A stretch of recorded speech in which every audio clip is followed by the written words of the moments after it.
بسم اللہ الرحمن الرحیم۔ سورہ ہود 12واں پارہ، آیت نمبر 84 سے لے کر 87 تک کا ترجمہ یہ ہے: وَإِلَى مَدْيَنَ أَخَاهُمْ شُعَيْبًا،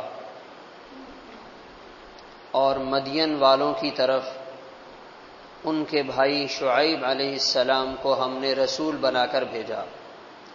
قال یا قوم اعبدوا اللہ ما لکم من الہ غیرہ، کہنے لگے اے میری قوم صرف ایک اللہ کی عبادت کرو، اس کے سوا کوئی معبود نہیں۔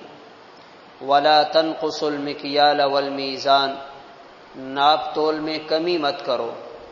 انی اراکم بخیر، میں تمہیں اچھی حالت میں دیکھ رہا ہوں۔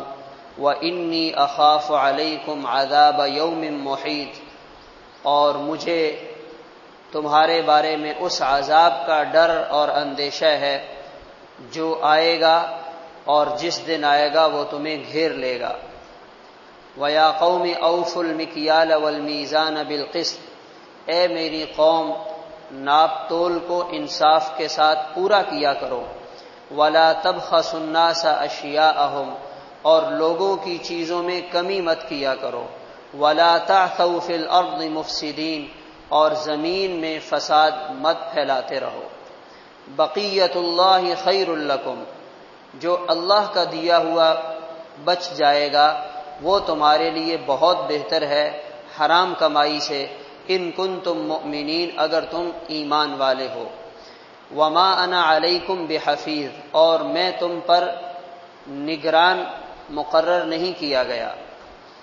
قالوا یا شعیب اصلاتک تأمرک ان نترک ما یعبد آباؤنا، کہنے لگے اے شعیب آیا آپ کی نماز اس بات کا حکم کرتی ہے ہم ان کاموں کو چھوڑ دیں، ان معبودوں کو چھوڑ دیں جن کی ہمارے آباء و اجداد عبادت کیا کرتے تھے۔ او ان نفعل فی اموالنا ما نشاء، یا ہم اپنے مال میں جو کرنا چاہیں وہ کر لیں۔ انک لانت الحلیم الرشید، بے شک آپ تو بڑے حلیم بردبار ہیں اور بہت سمجھدار ہیں۔ قوم نوح، قوم ہود، قوم صالح، قوم لوط، ان چار قوموں کے تذکرے کے بعد اللہ تعالیٰ نے شعیب علیہ السلام کی قوم کا واقعہ ذکر کیا۔ اس قوم کو مدین کے نام سے یاد کیا جاتا ہے۔ مدین شہر کا نام بھی ہے اور قوم کا نام بھی ہے، اور یہ مدین در حقیقت حضرت ابراہیم علیہ السلام کے ایک بیٹے کا نام تھا۔ ایک حضرت ابراہیم علیہ السلام کے بیٹے ہیں حضرت اسماعیل علیہ السلام، اور ایک بیٹے ہیں حضرت اسحاق علیہ السلام، الگ الگ بیویوں سے۔ تیسری بیوی ہے، ان سے یہ حضرت ابراہیم علیہ السلام کے بیٹے تھے، ان کا نام مدین تھا، ان کے نام سے یہ قوم آباد ہوئی ہے اور پھر پوری قوم وجود میں آئی۔ اس قوم کی خاص بات یہ تھی کہ اپنے زمانے کی متمول، مالدار اور متمدن اور انتہائی خوبصورت کاروبار کرنے والی قوم تھی۔ جس علاقے میں یہ رہتے تھے ایسی شاندار منڈی تھی جہاں لوگ دنیا بھر سے تجارت کرنے کے لیے آتے، یعنی عالمی منڈی تھی اور عالمی سطح پر ان کے علاقے میں کاروبار کیا جاتا۔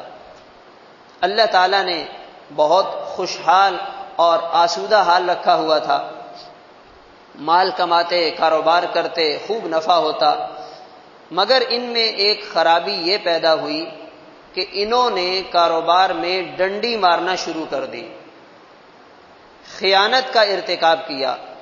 جب لوگوں کے ساتھ معاملہ کرتے اپنا حق پورا وصول کرتے، سامنے والے کو آدھا نامکمل حق ادا کرتے۔ کہا ہم آپ کو 5 کلو 10 کلو یہ چیز دیں گے، پیسے پورے وصول کیے، ناپ تول میں کمی کر دی، 1 کلو کم کر دیا، ملاوٹ کر دی۔ تو یہ اس قوم کے اندر ایک برائی وجود میں آئی۔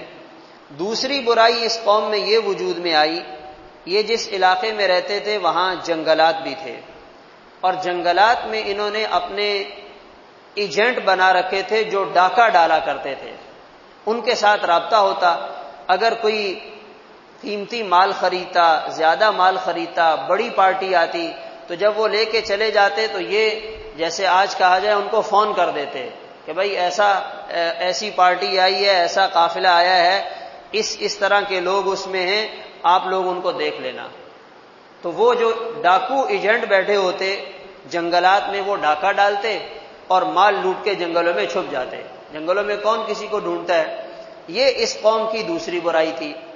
تیسری برائی یہ تھی، جو لوگ ان کے پاس آتے تو یہ حضرت شعیب علیہ السلام کے قریب جانے سے لوگوں کو منع کیا کرتے تھے، کہتے تھے یہاں ایک بزرگ رہتے ہیں، یہ ان کا حلیہ ہے، اور اس طرح کی باتیں کرتے ہیں، ان کی بات نہیں سننا اور ان کے پاس نہیں جانا۔ یہ ان کی برائیاں تھیں۔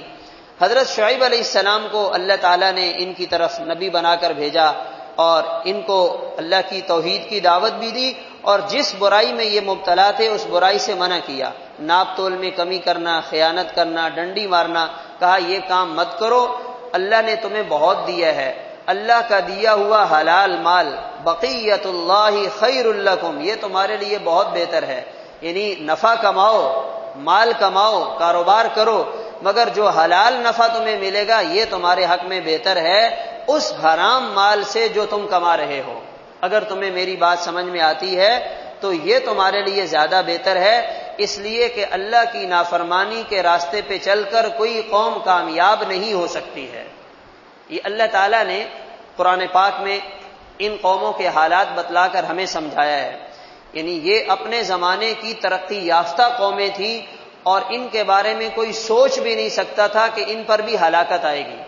جیسے آج کے دور میں اگر ہم سمجھنا چاہیں، کوئی آدمی سوچ بھی نہیں سکتا کہ یورپ پر بھی کبھی زوال آئے گا، لیکن قرآن ہمیں یہ بتا رہا ہے کہ یہ جو ظاہری ترقی اور کامیابی ہمیں آج نظر آ رہی ہے یہ دیر پا نہیں ہے، اس کے اندر کوئی مضبوطی اور پختگی نہیں ہے، اس لیے کہ یہ اللہ کی نافرمانیوں کے گند سے بھری ہوئی ہے۔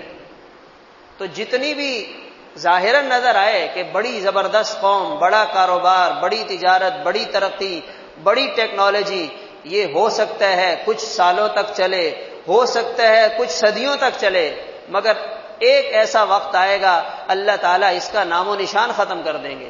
یہ قوم سمود، یہ قوم ہود، یہ قوم شعیب، ان کے بارے میں کوئی سوچ بھی نہیں سکتا تھا کہ ان قوموں پر تباہی آئے گی، مگر چونکہ اللہ کی نافرمانی کے راستے پہ چلے ہیں اور اس راستے کا انجام تباہی اور بربادی کے سوا کچھ بھی نہیں ہے۔ یہ قرآن کا فیصلہ ہے، ہماری عقل، ہمارا مشاہدہ، ہمارا تجربہ، ہماری آنکھیں اس کے خلاف دیکھ رہی ہیں کہ مسلمان تو مار کھا رہے ہیں اور جو کافر ہیں وہ آگے جا رہے ہیں۔ تو ہمیں یاد رکھنا چاہیے یہ ترقی اور یہ دنیا کی مادی اسباب میں جو فراوانی ہے یہ بے شک آج ان کے پاس بہت ہے، مگر عن قریب ان پر زوال آئے گا اور یہ سب کچھ ختم ہو جائے گا۔ یہ اللہ تعالیٰ کا فیصلہ ہے۔ تو حضرت شعیب علیہ السلام نے ان کو سمجھایا، مگر ان کو حضرت شعیب علیہ السلام کی بات سمجھ میں نہیں آئی، الٹا حضرت شعیب علیہ السلام کو طعنے دینے لگے، آپ بڑے نمازی ہیں، آپ بڑے حاجی صاحب ہیں، آپ یہ کرتے ہیں وہ کرتے ہیں، آپ ہمارے کاروبار میں دخل اندازی نہیں کیا کریں۔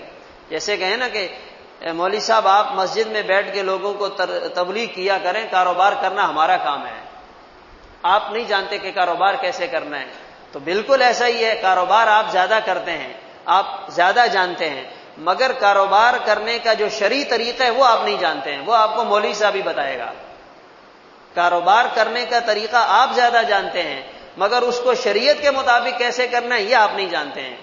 اور اگر شریعت کے بغیر انسان، چاہے پوری قوم ہو یا کوئی فرد ہو، اپنا دفتر بنایا، اپنا کاروبار بنایا اور بڑی کامیابی سے جا رہا ہے اور اندر ہی اندر اللہ کے حکموں کی نافرمانی اور خلاف ورزی بھی کر رہا ہے، تو اسے یاد رکھنا چاہیے اس کا یہ کاروبار زیادہ عرصے چل نہیں پائے گا۔ بہت سمجھداری اور چالاکی سے کام لیا تو اپنی زندگی میں اس کو سنبھال لے گا، جیسے یہ کاروبار اولاد میں منتقل ہوگا یہ ساری خیانتوں کی نحوست کھل کر سامنے آ جائے گی۔